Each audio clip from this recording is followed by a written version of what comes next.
Hey everybody, it is Eric, it is Nick. We are back from Florida, Sebring International and the Targa, Florida. We love going to Sebring, and Florida, as always, is full of interesting themes, swamp finds, and American cars that refuse to die.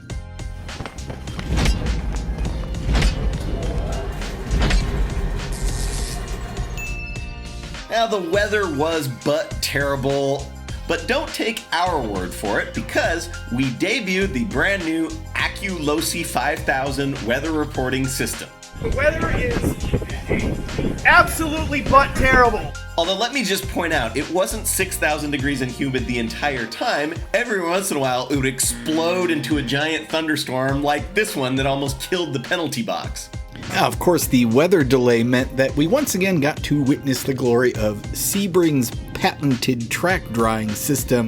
Of course, this is where trucks just drive up and down the track, pushing the water over the barriers. They've now augmented it with a legitimate track dryer. Now, what's something you have a lot of at racetracks? Easy up tents. And what's the natural enemy of the easy up?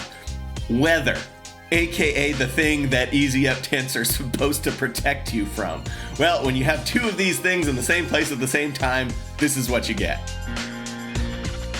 Now, more durable than Easy Ups is Neal Losey. Sebring, as it turns out, marked Neal's 100th race in Lemons, earning him the exceedingly rare buy 99, get one free promotion. You might think that this would come with some bonus free mental health care, right? Well, yes. Well, it just comes with more racing, which we're pretty sure Neal's okay with.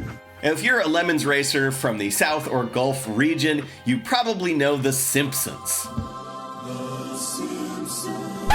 And we're talking about Jen and Rob Simpson. They've raced Rob's horrible Triumph TR8, which is aptly named Bendy. They met at a Lemons race, and more importantly, they got married at a Lemons race back in 2022. At this race, we hired them to work on staff, and they did a great job. We had a bunch of rookie teams at this race. Here are a couple. First, there was Spot It Racing in a BMW 5 Series. This is a family team featuring an art hood from one of the driver's daughters, and they had lots of fun in the penalty box. And then there was the Chupa Cabrio, which is a Volkswagen Cabriolet. They didn't overthink it. They took this old crappy car, they put a cage in it, they put numbers on it, and they went racing with their friends. That's all you gotta do. Longtime Lemons team NSF Racing really brought it at this race. Now, we are proud to be the leading classic ruining racing series on the planet, and this time NSF paid into it with a real, honest-to-God Ford Mustang Mach 1. Now, before we move on, a couple things to clarify. What is a Mach 1? It's like the classic muscle car era Mustang with a 429 and a billion horsepower and a Hurst shifter, probably. I don't actually know. It doesn't really matter. They are all worth hundreds of thousands of dollars according to the internet. And we should also give some backstory on NSF Racing. They are a longtime Florida team who have brought really bad versions of bad cars and occasionally really bad versions of good cars. For example, Studebaker Silverhawk, 1950s Mercedes, a Nash Airflight, and a Pontiac Parceline, I think they wrote. 1967 Pontiac Paracini. Now, as for the Mustang, it came from where NSF has found pretty much all of their cars, deep in the swamps of central Florida. It was totally unsavable. They brought it back, and they did what NSF does with bad cars. They put a Chrysler 360 cubic inch V8 into a classic muscle car era Mustang. Now, maybe it was the gods of Detroit who were unhappy, but it barely ran all weekend. Still, look at this thing. This is perfect. This is NSF doing Lemons in the most spectacular way. Now, an actual factory Mustang Mach 1 with a Mopar 360, that's awesome. If you keyboard warriors think otherwise, you can tell us in the comments. Now, you just sit at home in your grandma's basement with your drawers on, typing on your damn keyboard. I cannot believe that is $500. Okay, let's check in on the Vannenball. If you recall, the 2023 Coppa di Bondo winner, Zach Caldwell, announced at the end of the season that he was going to bring his Dodge Caravan and race all of the events on the 2024 schedule. So he made it with some difficulty through maybe the first 4 races of this season, and then he pretty quickly realized that doing every single race in the same car, driving from race to race, just wasn't possible. And that's no knock on Zach. We actually think it might not be possible, and we give him a lot of credit for trying. But the Caravan did show up for this race. Now, Zach had turned over the van to BAR Racing to help with the prep. They put the van together, and it ran pretty well for the weekend. I have to say, this Odyssey, this venture, this astronomically big project, this relay ending with a silhouette of success, really is something that Zach and everyone who helped him out should be proud of. All right, real quick, some class winners. Class A and the overall win went to Floor Idiot Motorsports and their Porsche 944. It's got a hoopty style turbo system that actually worked, and they've done really well in Florida. Class A. Class B was won by Misfortune Cookie and their Mini Cooper. This is probably a Class A car, but due to their excellent theme involving mini golf, they were able to negotiate their way into Class B, and they promptly won Class B. And finally, Class C was won by Red Balls Racing and their Saab-swapped Fiero. Now, it's worth pointing out this is a couple of young guys who have absolutely crushed Class B with a totally stock Saab 9.5 recently, so they decided that that was way too easy and they wanted to make it difficult, and what could be more difficult than shoving a 200 horsepower Saab motor into a totally stock Fiero. And when we say totally stock, we mean they showed up with the original factory shocks still on it, completely blown, going over all of those joints in the concrete at Sebring. I'm sure that they felt really good afterward.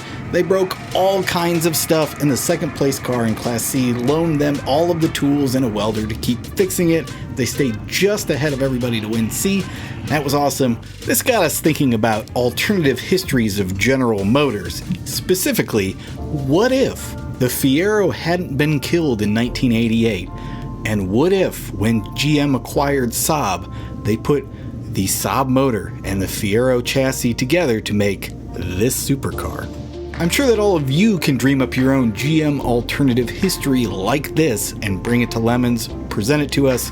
We will probably put you in Class C. Heroic Fix was a 2-car effort from Zip Tide Racing. Now, as you may or may not know, at Sebring, if you race a real Chrysler Sebring, you get a free entry. True story. True story. And Zip Tide Racing figured, well, we're not just going to bring our free Sebring, we're going to use that free entry and then bring our normal entry, which is like some kind of 74-ish Dodge Dart. 74 Dart plus free Sebring, what could possibly go wrong? Well, here's the thing with Chrysler Sebring. It may shock you to learn that not that many teams have taken us up on this free entry offer. Why? Well, because the Chrysler Sebring is a terrible machine, and 99% of them that have raced in Lemons have totally rattled themselves apart within the first couple of laps. This one was no different. It had some problem with the fuel pump, so it sat there for periods of time. They worked on it, it would get back out. Meanwhile, their 74 Dart had some kind of problem with the carburetor, as they do. It had issues with the brakes, it had issues with the suspension, so they had these 2 cars, the Sebring and the Dart, that were alternating between running and not running and kind of running. It was a real example of Mopar or no car. But throughout the whole weekend, they never quit. When one car broke, they'd fix it, the other car would immediately break, they'd fix that, sometimes they were both broken, they'd get them back out there. It was heroic. I Got Screwed went to Half Fast Racing and their Volkswagen Beetle. So, what is a good idea for Lemons? Racing a Volkswagen New Beetle. What is a better idea? How about racing 3 Volkswagen New Beetles, which this team has done in the past? And what is the best idea yet? Replacing 2 of those Beetles with a Miata. And of course, the car that broke was the Beetle. It blew a motor, but hey, We're in 2024 and junkyards list their inventory on the internet, and as we all know, nothing is ever wrong on the internet. Now you just sit at home in your grandma's basement with your drawers on, typing on your damn keyboard. So they drove to the junkyard only to discover that they had been input wrong in the junkyard inventory system and had the wrong motors for them. Well, that sucks. 0 engines to swap, and for good measure, every single tire on their trailer had blown up. So, no engine, no trailer, not a great weekend for them. Or was it? We'll come back to that. The special award we called Maximum Florida Man, and it went to Fail Inc. Motorsports and their team captain, Donnie, who's kind of self-branded himself in all of his years racing in Lemons as Florida Man. Now, the team was racing a car that was kind of on loan from another team. This is a 2009 Dodge Charger, $500 my ass. Despite its performance cred on paper, what it's done in Lemons is, one, a heroic fix because it caught on fire a bunch of times, and then at this race, it was pumping oil out of everywhere, and they literally went through 6 cases, 72 quarts of oil during the race, and on top of that, it was slow and handled super sketchily. But crucially, they leaned into their long-running provenance as Lemons Collective Florida Mans. All weekend, they were willing to take your drugs off your hands, and we also learned that a washing machine is a pretty good beverage cooler. Judge's choice went to Disco Dragon Party in their Volkswagen Golf. This is a team that had a bunch of dudes from real professional race teams, and for us, that's a huge red flag. Why? Well, they take themselves too seriously, they're aggro on track, they're mean to their fellow racers, it's just a real show.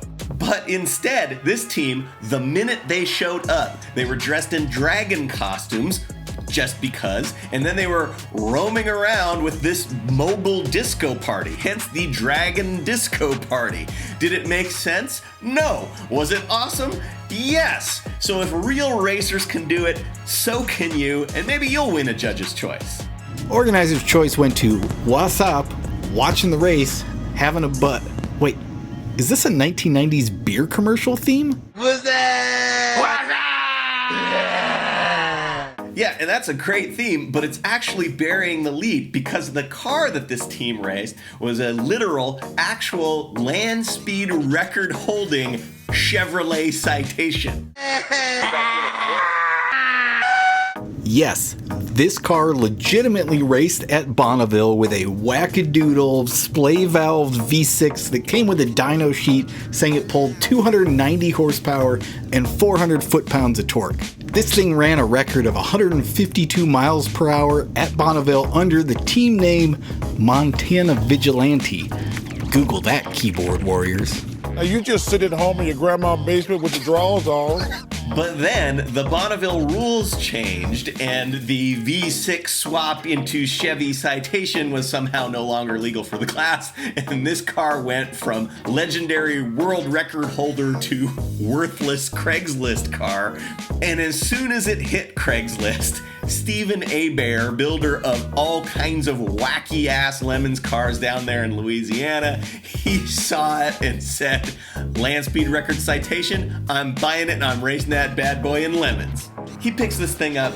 It hasn't had any changes since it raced at Bonneville. It had these 135 section pizza cutter front tires with aerodynamic moon covers on the wheels and an engine designed to run at full throttle for about 4 minutes at a time, which is a perfect formula for endurance road racing. During land speed runs, the engine, as we said, only supposed to run for a few minutes, so heat not really an issue. Turns out when they put a serpentine belt on it, it was turning the water pump backwards. It ended up parked, but before it did, we're pretty sure it's now the world champion of the GM Sound of Power.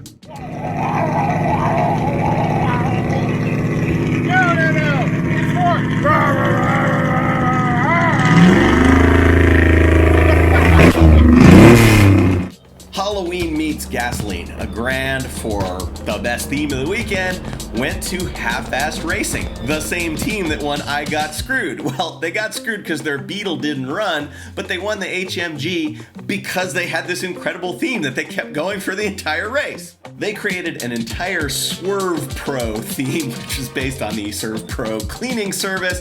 They had a fake logo, they had uniforms, and they were cleaning the whole weekend. They were mopping up after the storm, they were taking care of oil dry in the paddock, and they were just picking up trash and just being around providing this service all weekend long. Now, Halloween meets gasoline, we've said it before, it's a great theme. It's a great theme done consistently for an entire race weekend. And then this one adds another important component, which is an incredibly useful service. The Index of Effluency, our top prize for the car that does the most with the least, went to WT Florida Racing with Bar Racing and Team Infinity and their 1969-ish Dodge Dart. Now, picture this. You have wanted a Dodge Dart your entire life. You find the perfect one with great original paint, garaged its whole life, ready to run and drive. You plunk down your money, you start driving it home, all proud. You stop for a second, you look back, and it's on fire. Oh, get the out of here! What are you doing? Go! Get the out of here, you stupid idiot! We're all dead! Get the out! And when I say a fire, I don't mean a little fire, I mean a lot of fire. The rear brake drum had been stuck, had gotten, red hot, and had caught pretty much the entire thing on fire from the doors back. So what happens to this kind of car next? Well, if you're a Lemons team like BAR Racing in Florida and it happens near you, you get the trailer immediately and you go get it to make a Lemons car out of it. Now, this was kind of a super team with WT Florida Racing, who have run the Betty White Golf, and Team Infinity, who have raced the beautiful J30 in Lemons for years. But BAR Racing was the one who scooped it up and prepared no fewer than like 4 cars for this event, so well done to them. But this Dart, it is something special. This Lemons super team installed the cage, they obviously fixed the rear drum brakes, they got the slant 6 running, and it was ready to dominate at Sebring. And dominate it did. Despite leaning so hard through the corners that it may very well have been scraping the rocker panels, it beat a slew of proper race cars, finished like halfway up through the standing. This team is just full of those kinds of car-loving people we love seeing. They had a couple black flags. Who cares? Look at this thing. It was on fire like months before this race. That's hella sweet. That's the Index of Effluency. And this is Lemons in a nutshell.